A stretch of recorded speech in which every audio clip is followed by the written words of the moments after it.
Genesis's GV60 is the best EV you can buy for 10. Do you know this badge?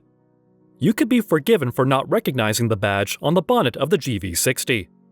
With the release of the GV60, the brand's first totally electric vehicle, Genesis, part of the Hyundai Motor Group in South Korea, is set to change the notion that premium electric vehicles are exclusively from Western nations.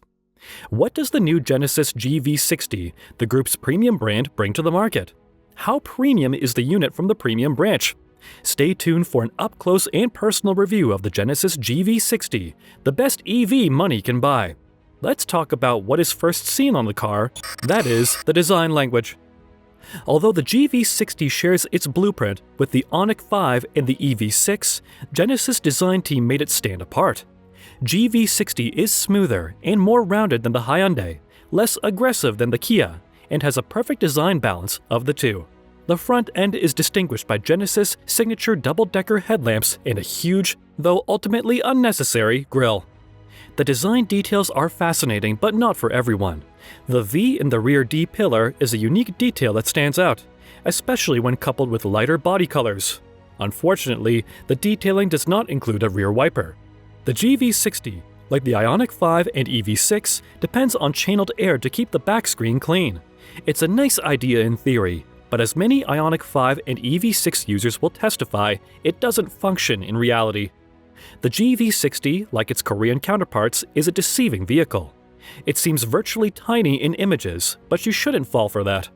In reality, it is larger than family SUVs like the Skoda Enyaq or Volkswagen ID.4. And although being somewhat shorter than both the EV6 and IONIQ 5, it's a huge vehicle. Let's now take a look at the interior of the GV60. Inside, Genesis has worked hard to set the GV60 apart from its sisters.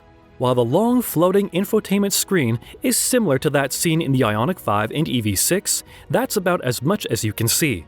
The seats are more comfortable, and the rounded controls in the dashboard and elevated center console are exclusive to the GV60.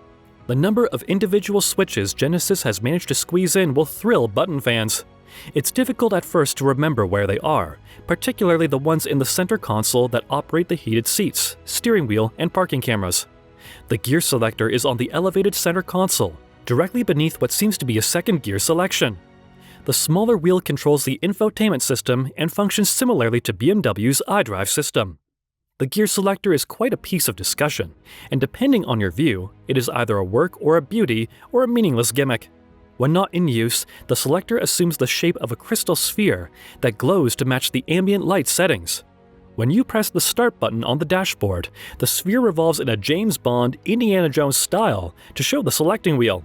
It's a fun piece of theater, and although it doesn't improve the driving experience in any way, it's always nice to see a few gimmicks make it from idea to reality.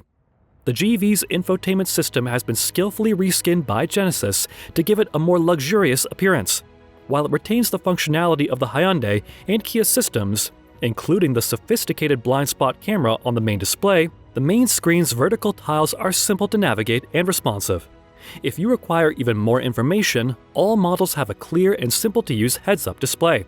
The computerized side mirrors are one feature that takes some getting accustomed to.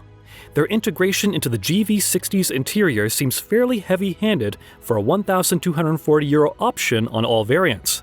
The screens, which have thick black bezels in the manner of the 1990s, have been cut into the door moldings and seem crudely mounted. And although you become accustomed to looking in a new direction to check them, it seems like an inelegant solution to a problem that doesn't need to be solved. In terms of capacity, the GV60 offers enough leg and headroom for passengers.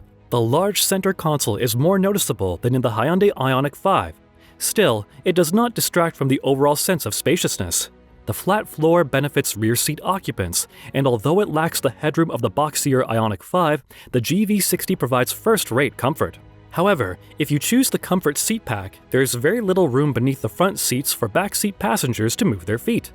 When it comes to boot space, the GV60, like its brothers, falls short.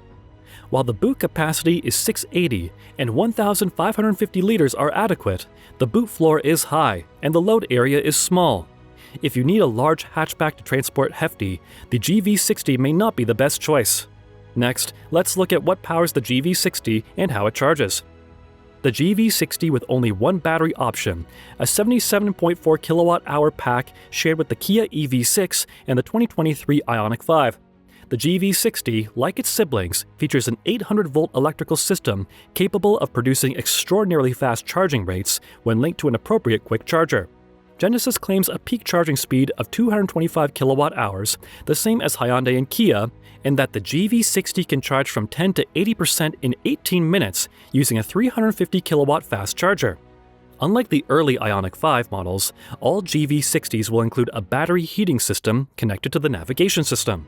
Drivers who set a charging stop as their destination will discover that the battery has been precisely heated or cooled to the proper temperature for a quick charge. The GV60 can charge from 10 to 80% in 65 minutes on a 50 kW charger, 35 minutes on a 100 kW charger, and 25 minutes on a 150 kW charger. AC charging reaches 11 kilowatts with a 3-phase connection, which is comparable to what competitors now provide. A household 7 kilowatt wall box will take around 11 hours to charge from empty to full. In terms of range, Genesis claims 321 miles for the entry-level premium model, 292 for the Sport, and 289 miles for the Sport Plus. Before we can proceed to the next segment, if you are enjoying the video, please give it a thumbs up. Also, don't forget to subscribe to the channel if you have not done so already. With that done, let's talk about the most important thing about the GV60: performance and driving experience. The GV60 offers 3 power options that customers may select between and an all-wheel drive. The base premium model is powered by a single 225 brake horsepower motor that powers the rear wheels. Sport variants add a second motor to the front axle, increasing power to 314 brake horsepower, while Sport Plus offers 430 brake horsepower, owing to a 215 brake horsepower motor on each axle. That's enough power to propel the GV60 from 0 to 62 miles per hour in only 4 seconds. If you choose the rear drive premium variant, you'll be able to complete the identical sprint in 7.8 seconds. To keep drivers happy, Genesis provides a momentary power boost through the boost button on the steering wheel. When you press the button, the motor power is increased by 52 brake horsepower for 10 seconds. Power boost is available exclusively on the Sport Plus model and increases overall output to 482 brake horsepower. Surprisingly, Genesis also allows drivers to pick a specific drift mode. This option modifies the torque split and brakes, allowing drivers to bypass the stability control and slide 2 tons of the GV60 in whatever direction they choose. On the road, the GV60 is a pleasure to drive. The steering is mild and designed for comfort above sporty reactions. The motors provide strong acceleration when needed, and the automatically limited slip differential does a fine job of directing power to the wheels. Genesis has included in the GV60 an electric active sound design EASD system that streams a range of fake sounds into the cabin for drivers who miss the rattle and hum of a classical internal combustion engine. Drivers may select between futuristic, G engine, which sounds like a V8, and E motor, with the noises changing depending on speed and pedal position. None of them are especially persuasive, but buyers have a commendable choice. Let's look at how money matters and how you can get your GV60. The 3 versions of the GV60 will be going for prices ranging from €47,005 for the RWD Premium model to €65,405 for the Sport Plus model. With that pricing, the GV60 is slightly more than the IONIQ 5 and EV6 series. With the GV60, Genesis hopes to create a new standard for purchasing a home. Although it seems to be a lofty ambition, the company has drawn inspiration from Tesla, which has made online ordering and brand centers mainstream. Instead of haggling with a salesman, Genesis will provide purchasers with a personal assistant who will guide them through the purchasing and ownership process. Prices are set, and all test drives will occur at brand-specific centers rather than typical dealers. GV60 will set a new standard for luxury electric vehicles with a powerful driving performance and various key features based on interactions with customers. Jay Chang, Global Head of Genesis Brand. What do you think of the Genesis GV60? Is it a car you would consider? What fascinated you most about the GV60? Do you agree it's the best EV you can buy? If yes or no, why? Let's engage in the comments section and keep the conversation going. That brings us to the end of our video. If you enjoyed this video, stay tuned for more videos like this one. Until the following video, bye and see ya!